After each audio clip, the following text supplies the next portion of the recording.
ಇಂದು ಕಾರ್ಮಿಕ ಸಂಘಟನೆಗಳಿಂದ ಮುಷ್ಕರ.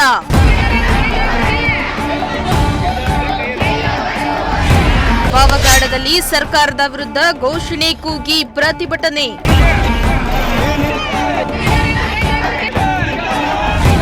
ಸಿಐಟಿಯು ಸಂಘಟನೆ ವಿವಿಧ ಕೂಲಿ ಕಾರ್ಮಿಕರಿಂದ ಪ್ರತಿಭಟನೆ.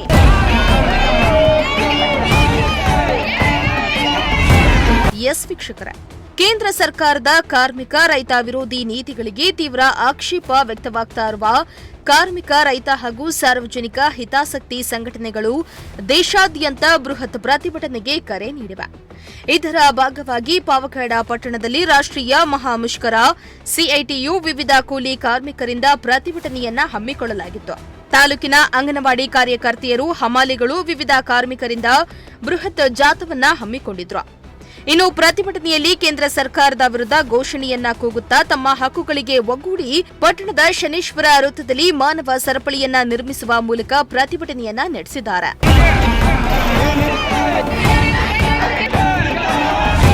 ಹೌದು, ಸಂಘಟಿತ ಮತ್ತು ಅಸಂಘಟಿತ ವಲಯದ ಕಾರ್ಮಿಕರಿಗೆ ಎದುರಾಗಿರುವ ಸಂಕಷ್ಟಗಳಿಗೆ ಕೇಂದ್ರದ ನೀತಿಗಳೇ ಕಾರಣ ಎಂದು ಆರೋಪಿಸಿ ಕಾರ್ಮಿಕ ಸಂಘಟನೆಗಳ ಜಂಟಿ ಸಮಿತಿ ರಾಷ್ಟ್ರ ಮಟ್ಟದ ಚಳುವಳಿ ಆರಂಭಿಸಿದೆ. ಕೆಲಸದ ಅವಧಿ ಹೆಚ್ಚಳಕ್ಕೆ ವಿರೋಧ, ಗುತ್ತಿಗೆ ಕಾರ್ಮಿಕರನ್ನ ಕಾಯಂ ಮಾಡಿ ಸೇರಿದಂತೆ ವಿವಿಧ ಬೇಡಿಕೆಗಳನ್ನು ಈಡೇರಿಸುವಂತೆ ಆಗ್ರಹಿಸಿ ಇಂದು ಪಾವಗಡ ಪಟ್ಟಣದಲ್ಲಿ ಸಹ ಪ್ರತಿಭಟನೆಯನ್ನ ನಡೆಸಲಾಯಿತು. ಈ ಬೇಡಿಕೆಗಳ ಬಗ್ಗೆ ಸರ್ಕಾರ ತ್ವರಿತ ಸ್ಪಂದನೆಯನ್ನ ನೀಡದಿದ್ದರೆ ಹೋರಾಟವನ್ನ ಇನ್ನಷ್ಟು ಉಲ್ಬಣಗೊಳಿಸುವ ಎಚ್ಚರಿಕೆಯನ್ನ ಸಂಘಟನೆಗಳು ನೀಡಿವೆ.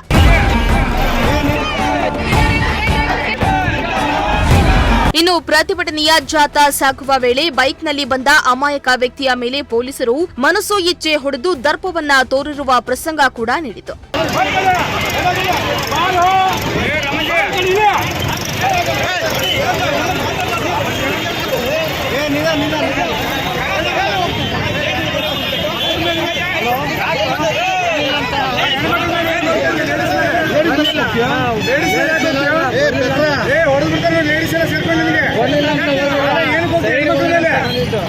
ಇನ್ನು ಪ್ರತಿಭಟನಾಕಾರರು ತಮ್ಮ ವಿವಿಧ ಬೇಡಿಕೆಗಳನ್ನು ಈಡೇರಿಸುವಂತೆ ಆಗ್ರಹಿಸಿ ತಹಸೀಲ್ದಾರ್ ವರದರಾಜು ಮೂಲಕ ಸಿಎಂಗೆ ಮನವಿ ಪತ್ರವನ್ನು ಸಲ್ಲಿಸಿದರು. ಕಾರ್ಮಿಕ ಬಂಡವಾಳಿಗರ ತಿದ್ದುಪಡಿ ವಿರುದ್ಧ ಈ ದಿನ ಎಲ್ಲ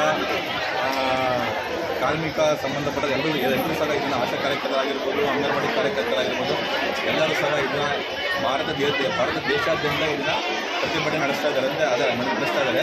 ಅದರಂತೆ ಪಾವಗಡ ತಾಲೂಕಲ್ಲಿ ಇದರ ಬಂದು ನಮಗೆ ಅವರ ಸಮಸ್ಯೆಗಳನ್ನು ಹೇಳಿಕೊಂಡಿದ್ದಾರೆ. ಜೊತೆಯಲ್ಲಿ ಒಂದು ಮನವಿಯನ್ನು ಸಹ ಕೊಟ್ಟಿದ್ದಾರೆ.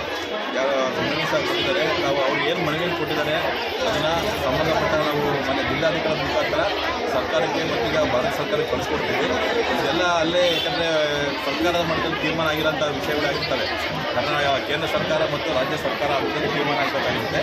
ಆದ್ದರಿಂದ ಅವರುಗಳು ಏನು ಅವ್ರ ಮನವಿ ಇದ್ದಾವೆ, ಅವ್ರು ಏನು ಕೊಟ್ಟಿದ್ದಾರೆ ಎಲ್ಲ ಸಹ ಅಲ್ಲಿ ಕಳಿಸ್ಕೊಡ್ತೀವಿ ಅಂತ ಹೇಳ್ತಾ ಅವ್ರ ಮನವಿಯನ್ನು ನಾವು ಸ್ವೀಕಾರ ಮಾಡಿದ್ದೀವಿ. ಅವ್ರ ಮನವಿ ಸ್ವೀಕಾರ ಮಾಡಿ ಕಳಿಸ್ಕೊಡ್ತೀವಿ. ಇನ್ನು ಈ ಪ್ರತಿಭಟನೆಯಲ್ಲಿ ತಾಲೂಕಿನ ಸಿಐಟಿಯು ಉಪಾಧ್ಯಕ್ಷ ರಾಮಾಂಜನಪ್ಪ, ನಾಗರಾಜಪ್ಪ, ಅಂಗನವಾಡಿ ಕಾರ್ಯಕರ್ತೆಯ ಸಂಘದ ಸಿದ್ದಗಂಗಮ್ಮ, ಗುಲ್ಜಾರ್ ಬಾನು, ರೈತ ಸಂಘದ ಅಧ್ಯಕ್ಷ ಪೂಜಾರಪ್ಪ ಇನ್ನಿತರರು ಹಾಜರಿದ್ದರು.